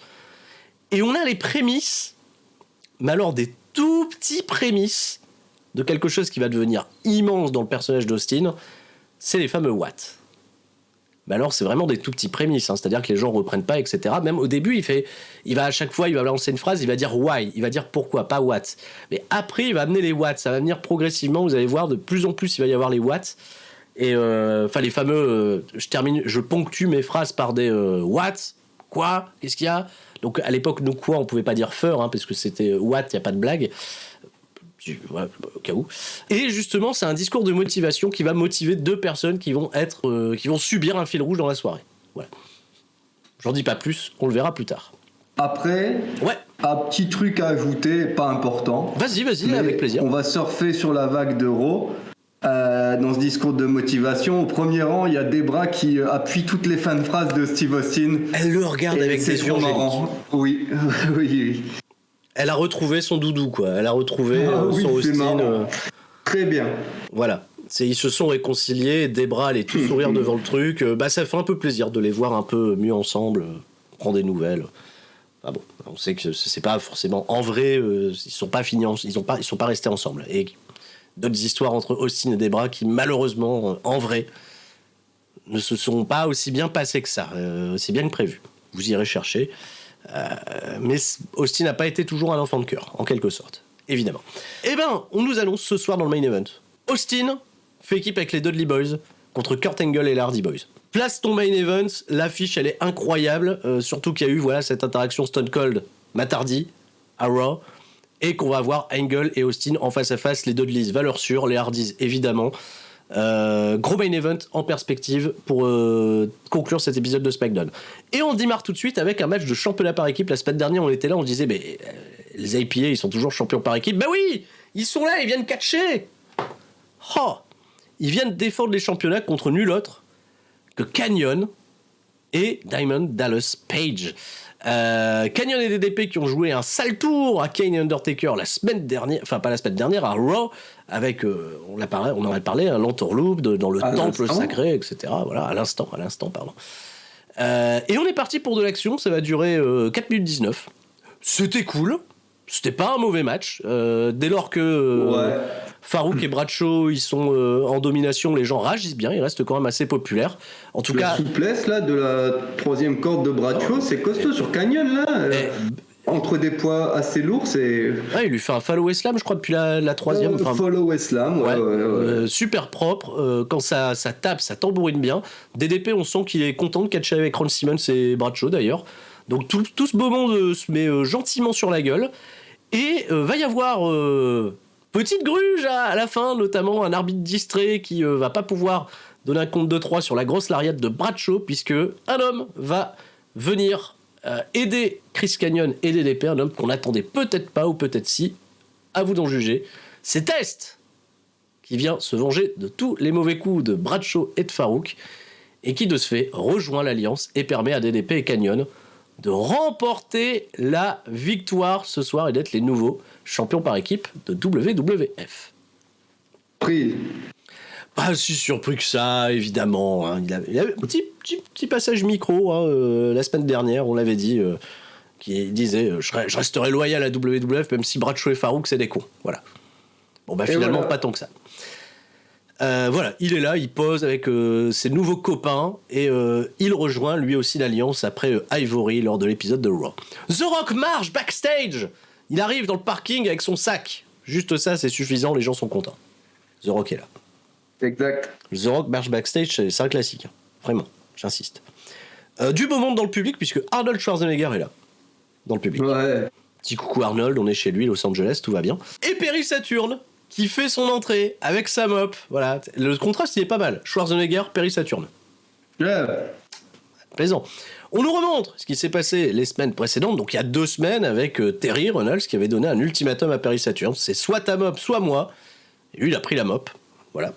Et Perry Saturn, il va être en action ce soir contre Raven, qui n'est pas seul à faire son arrivée au ring, puisqu'il rentre accompagné de Terry Runnels, qui donc l'a trahi et rejoint l'Alliance, elle aussi. On peut penser que. On peut penser que. En tout cas, elle accompagne Raven. De ce fait, Saturn, il semble un peu perplexe par rapport au truc, mais bon, voilà, parce que derrière, il va défoncer Raven. Alors, c'est un tout droit, 1 minute 14, il n'y a pas de match véritablement. Saturn, il a mis un bouillon à Raven, il a porté les... En fait, Saturn, il a à peu près le même moveset que Kurt Angle, c'est-à-dire qu'il a des belly to belly, il a des moves super cool. Quand il catch super bien, et derrière, il y a tout ce concept de mop, etc., et de délire un peu étonnant. Mais il va défoncer la gueule de Raven pendant tout le match. Il va porter son... je crois que c'est une des premières fois qu'on le voit à l'écran. Il fait sa Fisherman Suplex, mais en vrillant légèrement. Le mouvement est magnifique. Il gagne 1, 2, 3. Raven, gros jobber pour le coup. À la fin, il va aller récupérer sa mop qu'il a laissée dans le coin du ring, mais elle a disparu. Terry aussi. Elle est plus là. Et ça va être un fil rouge. Perry Saturn cherche sa mop. Fait. Voilà. Ça, c'est fait. Bon, c'est tout. 1 minute 14. Franchement, j'aimerais voir Perry Saturn dans des matchs plus longs parce que c'est un super catcheur. Ouais. On l'avait déjà vu en action avec Lance Storm, je crois. Ouais. Quel bon catcheur, quoi. C'est très bon. Raven, par contre, il n'y a plus rien. Hein. Ah bah, il se fait défoncer. Raven dans l'Alliance, c'est une blague. Hein. Oui. C'est une sombre blague.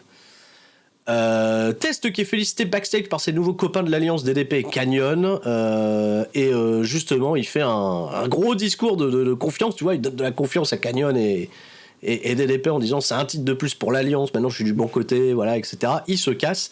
William Regal, il vient voir les nouveaux champions par équipe et il leur explique que à SummerSlam ils défendront ces championnats par équipe contre Kane et Undertaker dans un combat en cage. Alors j'aime bien parce qu'il dit Kane et Undertaker, il se casse, les mecs ils restent oh merde, et il revient, il fait et ça sera un match en cage, et puis il se rebarre, et les mecs sont encore plus dégoûtés, et William Regal, évidemment quand il balance ça, belle petite pop pour lui, évidemment, on mange pas de pain. Et voilà, SummerSlam. Retour, on est parti à la pub, retour de pub, on a David Arquette dans le public, l'ancien champion WCW, David Arquette, il est à côté d'un mec qui lui casse la gueule. Il enlève son masque, cette superstar. Et il se bagarre avec un pote. C'est vrai qu'il apparaît avec un masque, il enlève son masque, c'est David Arquette, et il y a, j'espère pour lui que c'est son pote à côté de lui qui lui casse la gueule. Et les gens sont contents de voir David Arquette se faire casser la gueule. Ils font la baston avec un mec plus balèze que lui. Ouais. Bon voilà, David Arquette. Ouais, il est là. Voilà. Pas considéré. On verra Booker T un petit peu plus tard, qui arrive avec son titre de champion. Je pensais qu'il allait avoir une interaction avec David Arquette. Ah, t'es un ancien champion toi ? Pas du tout. David Arquette et le catch. D'ailleurs, il y a des huées pour David Arquette. Hein. Quand il apparaît, lui, il est hyper content, mais là, c'est encore trop frais dans les mémoires. Ce qui s'est passé en 2000 à la WCW avec David Arquette, on le rappelle, champion du monde de WCW. Merci Vince Russo. Même lui, il aura vécu des années très très mal, ce qui l'amènera à faire un comeback dans le ring, dans le circuit indépendant en 2018, 2019, par là, 2019. Il y a un documentaire et tout. C'est documenté sur Internet. Super doc et tout, le retour de David Arquette qui se fait saigner comme un goré par Nick Cage. Enfin bref. David Arquette, que je salue d'ailleurs, et qui sera dans le prochain jeu de chez 2K de Supermassive Games. Je sais plus le nom du jeu. Mais bref, David Arquette. Backstage, retour dans le bureau de William Regal, et retour d'ailleurs pour un certain Spike Dudley qui est rétabli. J'étais persuadé que Spike Dudley revenait beaucoup plus tard.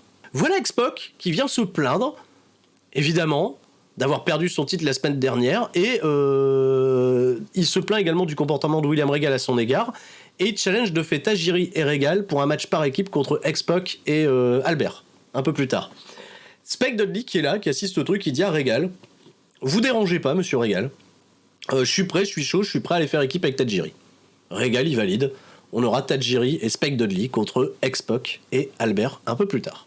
On n'a jamais des matchs sans raison. Tout semble assez justifié. Quoique. Ouais, on nous explique un petit peu. Là, on va avoir un match sans raison qui n'a pas été advertisé et que sur le papier, c'est un putain de banger. C'est Edge qui vient au ring et qui affronte celui qui défend son titre hardcore tout le temps. C'est Rob Van Dam. Edge contre Rob Van Dam.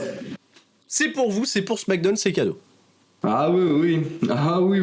Autant Matt Hardy, son titre européen, il le défend pas. Il l'a pas défendu contre Austin justement à Raw et à part contre le Big Show depuis le début de nos chroniques, on l'a jamais vu défendre ce titre européen.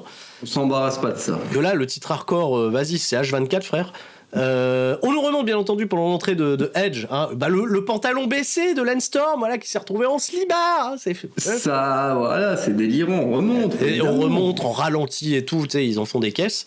Et on est parti, Edge contre Rob Van Dam, 5 minutes de match, et on a des spots qui sont plutôt cool, notamment à l'extérieur du ring.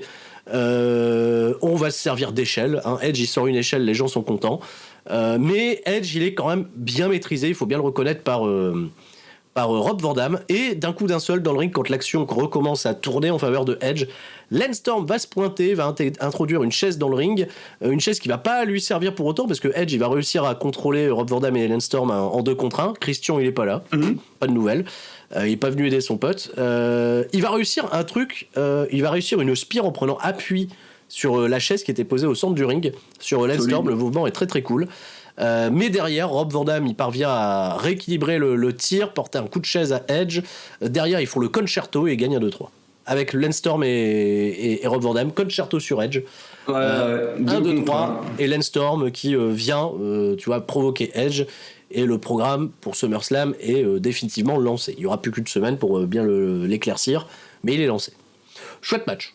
Honnête, ça va. Ouais, carrément, c'était bien. Ouais, c'était Van Dam, de toute façon, depuis qu'on le voit dans ses chroniques, Rob Van Dam, franchement, il est dans les MVP, mais il est bouillant. Et populaire, hein, le public, même si il se comporte comme un heel, le public le hue pas et il reçoit beaucoup d'encouragement.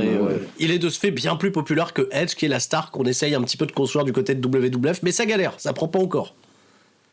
Ouais, on fait pas tout pour que ça prenne non plus, tu vois. Edge, il a pas du tout, par exemple, la dimension de Chris Jericho. À ce moment-là, Chris Jericho, c'est huge. On en reparlera. Ouais. Mais il a pas non plus les facilités de Chris Jericho. Aussi. Ça va venir, hein, bien entendu. Parce il est que moins Edge, à l'aise, ça viendra. Mais vous savez, Edge, ça va devenir une immense star par la suite, quoi. Après, on sent aussi, nous, on a le recul, donc on sent qu'il y a progrès et tout, et c'est plus facile de le sentir quand on a vécu ce qui s'est passé 10 ans plus tard, mais... Même 20 ans, on peut le dire. Ouais, et 20 ans, mais oui, aussi 20 ans plus tard. Si vous ne le savez pas, Edge, il a pris sa retraite en 2011, mais il est revenu. Il est revenu, voilà. Ah, il nous casse les couilles, mais il est revenu. Non, on l'aime bien. Steve Austin, backstage avec Debra, bien entendu, très fier de son petit discours et tout. Ils sont revenus sur la même longueur d'onde, le couple va mieux. Et ils sont rejoints par 2 joyeux lurons qui ont été très inspirés par le discours d'Austin en tout début d'épisode, à savoir Sean O'Haire et Chuck Palumbo, les champions par équipe de WCW, qui sont ravis d'avoir Austin comme leader de l'Alliance. On s'échange des politesses, on se serre la main. D'ailleurs, Austin, il dit vous êtes des solides castards tous les deux, là, vous avez des bonnes gueules, là. Moi je vous aime bien, là. Ils sont bien, là. Qu'est-ce que t'en penses ? Ils sont bien les deux, là. Et les mecs, en fait, ils sont tellement chauds qu'ils se disent, ils se laissent convaincre par Austin qu'ils doivent pas avoir peur d'aller provoquer la compétition, d'aller chercher des opportunités, de devenir des stars. Et c'est un discours qui passe pas dans une oreille pour ressortir dans l'autre. Les mecs vont le prendre au pied levé et vont se dire, ok, on est prêt à se montrer un petit peu plus à la télévision, parce que pour le moment, Sean O'Haire et Palumbo, c'est très très discret, c'est même assez décevant finalement. Bon. Donc Austin, il a peut-être un petit peu abusé de son pouvoir en disant ouais, vous êtes prêts là, je suis sûr que ça va bien se passer pour vous. Vous allez voir, ça va pas forcément bien se passer pour eux par la suite. 2 personnes qui sont très heureuses également dans leur vie affective et amoureuse, c'est Spike Dudley qui vient accompagner au ring de Molly Holly. Rejoint par Tajiri, on est parti, match par équipe, Tajiri et Spike Dudley contre X-Pac et Albert qui se chopent une grosse hit de la part du public. On est parti pour 5 minutes de catch. Et Tajiri est Dieu sur le ring, vraiment. Le mec dégaine des coups de pied dans tous les sens. Ça se retourne, ça envoie des kicks sur Albert qui est aux abords du ring, qui voit pas les trucs arriver. Ça combine tellement bien avec X-Pac. Même quand ça relaye avec Spike Dudley, il a pas à rougir de son catch non plus parce qu'il est pas aussi, joli et esthétique à voir dans le ring que Tajiri. Mais ça y va, ciseaux de tête à la volée et le gamin il bump, Spike Dudley, c'est un truc de ouf. À un moment, Albert il le réceptionne, je sais pas pourquoi, il le réceptionne sur le poignet, il le porte à bout de bras, il le laisse tomber derrière lui, il prend un bump. Spike Dudley, c'est taré. Non, mais ils ont fait ça comme si la prône ça faisait 5 mètres, tu vois. C'est ça! Incroyable, les gars, Albert il prend toute la place normalement et il le laisse tomber dans son dos et l'autre il retombe quand même sur la prône. Comme une grosse masse en plus sans oh là là là là non mais sans pouvoir mettre les mains ou pas mais là comme non c'est les bums qui se chopent Spike Dudley c'est ouf quoi. Zinzin. Petite hit sur Spike Dudley qui est intéressante à voir puisque Albert il le récupère par le slip-bar, il le traballe comme ça, c'est très très drôle à voir. Quand Tajiri chope le hot tag, c'est la folie. Tajiri chope un hot tag, les gens sont fous. Quand même un Tajiri. Pour un petit peu détourner l'attention de tout le monde, il y a une interaction entre X-Pac et Molly Holly qui va provoquer la colère de Spike et ça va se délocaliser à l'extérieur du ring. Tajiri va tenter la tarentule sur Albert, ça va être contre X-Pac va s'en mêler. Et dans le dos de l'arbitre, coup de ceinture de la part de X-Pac qui va de X-Pac sur Tajiri qui va tomber dans les bras de Albert pour la balle de bombe. Le timing est super, victoire d'Albert sur Tajiri. X-Pac il est content, le programme va se poursuivre. 5 bonnes minutes de catch dans la mid-card, la mid-card, même lower mid-card. Mais putain que le catch est bon quoi. C'est vraiment, ouais. On est là tous les deux, mais c'est trop cool. C'est trop cool. De l'excellent catch. Plus, de l'excellent catch. Et on leur a donné 5 minutes et le public à balle. Le public il est à fond. C'est génial, super.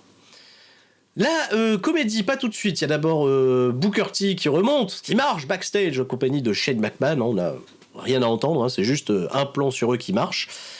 Donc ça veut dire que The Rock et Booker T et Shane McMahon sont dans le même building, donc t'inquiète pas, il y aura interaction un peu plus tard. William Regal, il est dans son bureau, tranquille, il est en train de signer des paplards, on sait pas trop, et là, il y a, on entend quelqu'un qui crie « Mopi, Mopi !» c'est Perry Saturn, il cherche partout s'il y a pas sa mob dans le bureau de Regal. Trop con le mec, il regarde dans la théière et tout. Ouais.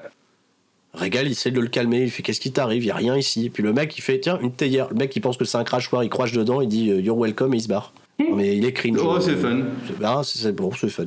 On reste dans le bureau de Regal toujours, le plan ne s'arrête pas là, puisque Chuck Palumbo Shadowware, il déborde de confiance. Ah là, ils sont chauds. Ils sont chauds. Putain, on a parlé avec Austin là. Allez. On a parlé avec Austin là, il nous a motivés. Regal balance tout de la compétition, n'importe quelle équipe de la WWF, on est là, on est chaud, on les prend. Regal, c'est pas dur, il prend son calepin, il regarde.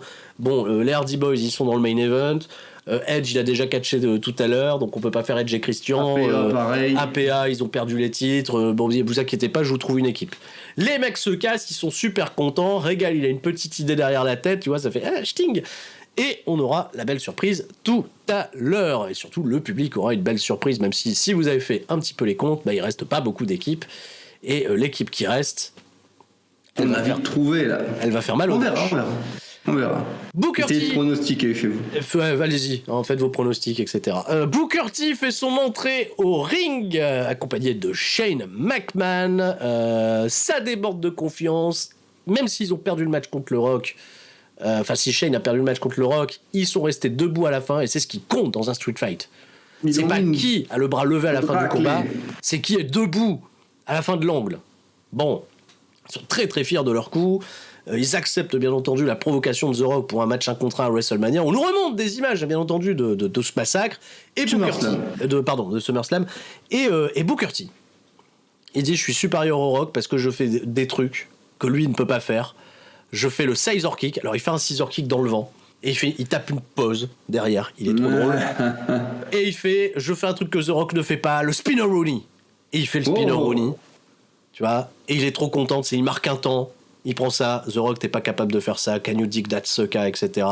Et là, c'est parti. If you Samuel, musique du rock, les gens sont ouf. Booker T qui fait, qu'est-ce qu'il veut, lui, tu vois, il se chauffe un tout. The Rock, très cool, il prend le micro, il fait, frère, tout le respect que j'ai pour toi, c'est quoi un spinner Rooney ? Comprends pas le délire. Donc en fait, on se moque, bien entendu. Schwarzenegger, il est content au premier rang, il applaudit. Trop cool, le petit plan sur Schwarzenegger.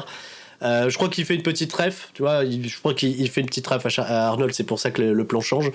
Et The Rock, lui aussi, fait état de tous les trucs qu'il fait qui sont trop cool, à savoir le People's Elbow, le Rock Bottom. Voilà, c'est mieux que toutes tes conneries, là, de Spider-Rooney, etc. SummerSlam, je vais te casser la gueule. Bon, ça se termine, il fait toutes ces petites 4 phrases habituelles et tous les gens sont contents. Booker T, il fait, si t'es un vrai mec, etc., on est à 2 dans le ring, t'es tout seul, mais jamais t'oserais, tu vois, venir tout de suite là, nous affronter en combat handicap. The Rock, il lui dit, laisse-moi une seconde, il fait une seconde net, il lâche le micro et c'est parti, il descend la rampe, quoi. Bah les couilles, voilà un babyface qui a pas peur, qui va au ring, même s'ils sont 2 en face. Bon, il rentre dans le ring, il se fait un peu casser la gueule. Il a une stratégie un peu con, The Rock. C'est qu'il fait le tour du ring pour savoir quel est le meilleur angle d'attaque, parce que Shane McMahon, tu vois, il est aux aguets, tu vois, pour l'attaquer direct. Il rentre dans le ring et il se fait casser la gueule, The Rock. Donc sa stratégie est pas bonne. Il revient, bien entendu, il fait les comebacks. Pas facile. Pas facile tout de suite. Il revient, il met des droites à tout le monde, il fait le bordel, il fait le ménage. Il réussit à se dépatouiller de la situation, justement, malgré les tentatives d'attaque avec des coups de chaise et tout. Et il va finir ce segment avec un gros rock bottom sur Shane McMahon à travers la table des commentateurs pendant que Booker T s'est enfui. Petit angle de bagarre, plutôt sympathique. The Rock, il a un petit retour. Shane McMahon, il a pris cher. Booker T, il est encore un peu safe par rapport à tout ça. On prend son temps. L'affiche est en train de grimper un petit peu en intérêt pour les gens qui sont ravis de voir The Rock. Ça devait être un des moments les plus chouettes, je pense, niveau audience, même si j'ai pas la segmentation. Très bien. Voilà. Ça mange pas de pain. C'est pas mal. The Rock qui remet les pendules à l'heure. C'est ça. Segment efficace. Beaucoup moins efficace, mais fil rouge de la soirée, Perry Saturn, il cherche sa mop, il est dans la benne à ordures, il a Moppy, elle est pas là. Et Terry Reynolds, elle se pointe, elle lui dit, t'es pas en train de chercher ta mop? Ah si, c'est ma mop et tout, t'as fait le choix, soit moi ou soit ta mop, et là t'as ni l'un ni l'autre. On suppose que Terry, elle a pris la mop, elle se casse, elle lui dit you're welcome. Perry, continue de chercher sa mop, il est trop con, et ça s'arrête là. Il n'y aura pas de suite. C'est bien ça. Oh la vache. Oh l'angoisse. Allez, vivement la suite. Shanower, Chuck Palumbo qui font leur arrivée au ring. Ils sont confiants, débordent de confiance les mecs. Ah oui, pour eux, il les a mis bouillants. Un smile bouillant, quand ils les arrivent mecs. au ring, alors qu'on a Taz et Michael Cole, eux, ils ont plus de table de commentateurs, mais bon, ils doivent bien se dépatouiller.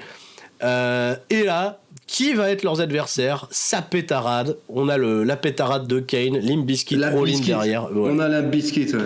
Allez, c'est bon, c'est pour Kane et Undertaker. Là, de ce fait, les visages ils changent pour Shanower et Palumbo. Ils ont oublié que Kane et Undertaker c'était une équipe.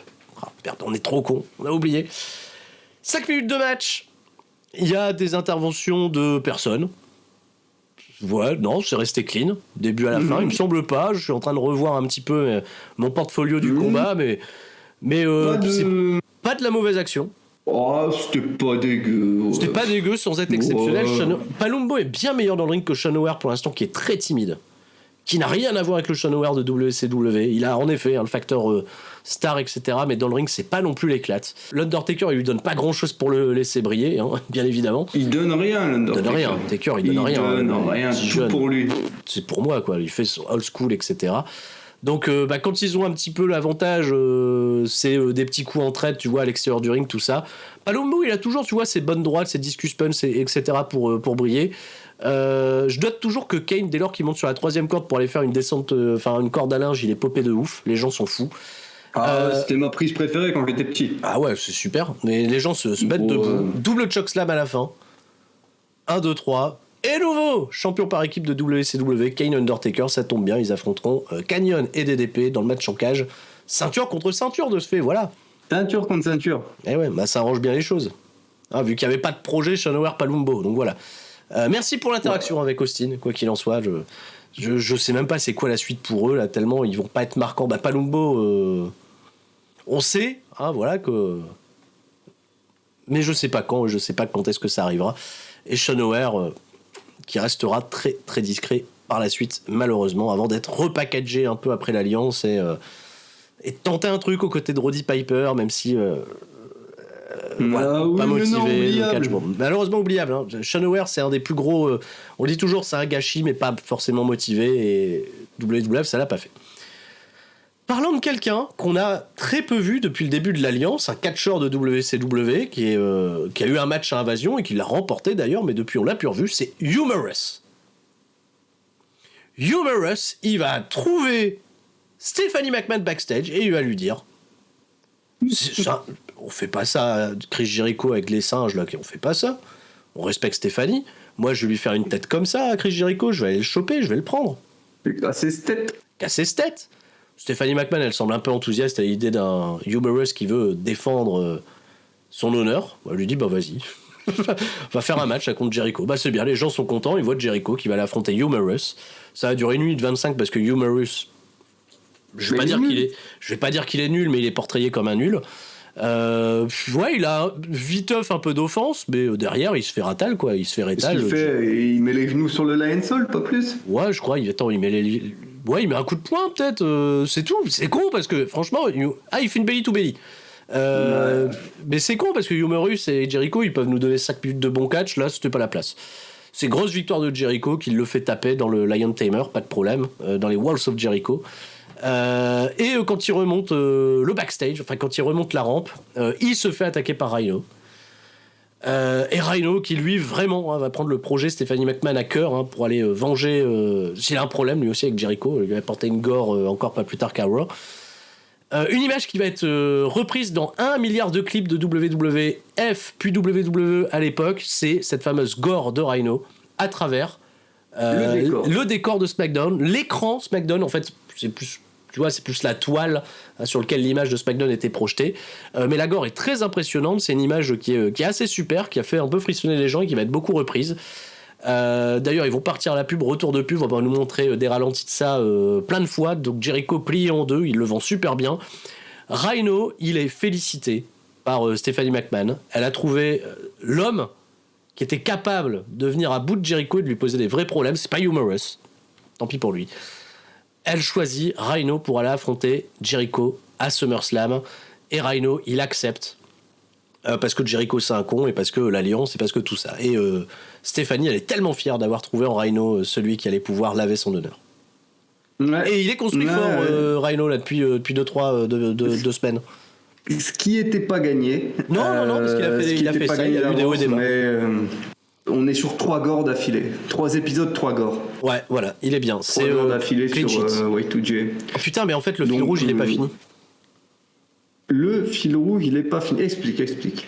Perry Saturn, avec sa mop. C'est vrai, il y a encore un truc là. Ouais. Les stars. Il a appelé les Schmitt. Il a appelé les Schmitt. Il a appelé la police. Il a signalé une disparition. Oh putain. V'là Hendek. Est-ce que vous pouvez me décrire cette mop ? Est-ce que vous pouvez me décrire cette personne qui répond au nom de Moppy ? Oui, j'ai une photo sur moi. Il a une photo de sa mop dans son slibard. T'imagines déjà, t'as 2 policiers qui arrivent, il y a un mec, il y a un gros chauve moustachu, tu vois, bodybuildé qui arrive, qui est en slibard, qui fait oui, c'est ma mop. Et là, il dit, bah non, vous avez dit une personne disparue, là vous nous dérangez pour une mop, pour une serpillère, quoi. C'est ouf.